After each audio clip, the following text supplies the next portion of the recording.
Can the Chinese government really brick ship-to-shore container cranes? Hi, I'm Peter Ziobrowski with Halifax Shipping News.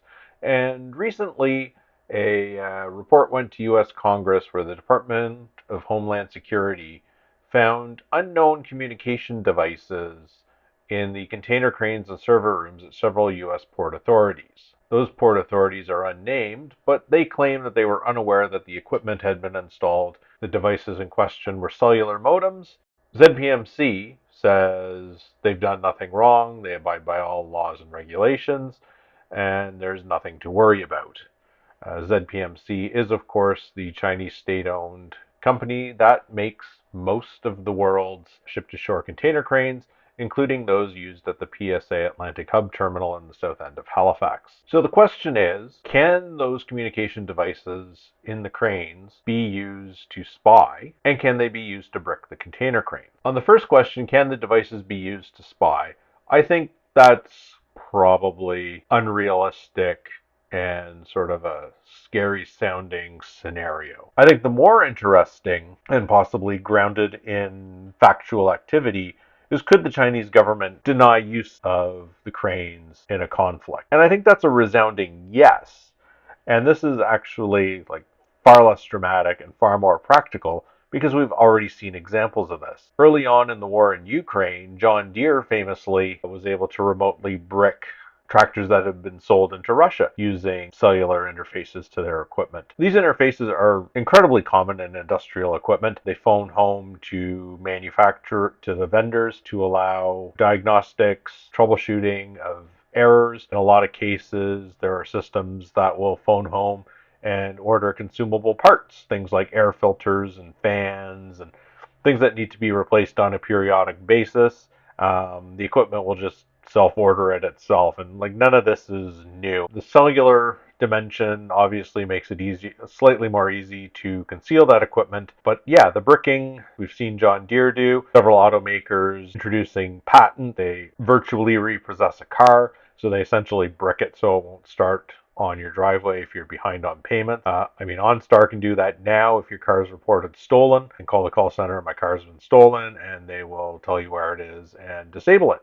so it's useless to criminals. Not out of the realm of possibility that ZPMC, which is controlled by the Chinese state, could determine that in a conflict they're going to disable all of the container cranes, which would have massive logistical impact, both a large-scale war for moving material and logistics support to fight that war, but also just for impacting the local economy, because imports and exports won't be able to happen because the infrastructure in place to do that is just sitting there non-functional. The other thing that's probably worth mentioning, which is a little more further, but still in the plausible scenario, is if the functionality to disable the cranes is not built into their software, what conceivably could happen if hackers were able to access the equipment?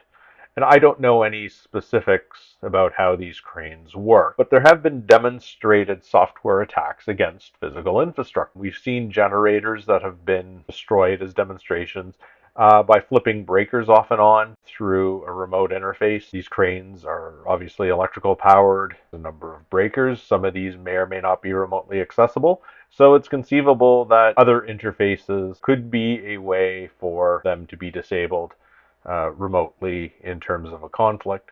That's more of a larger infrastructure issue as opposed to something that we can pin specifically on ZPMC and the Chinese, but it's also a security concern that I think is worth mentioning. So are the container cranes at the port of Halifax spying on the port?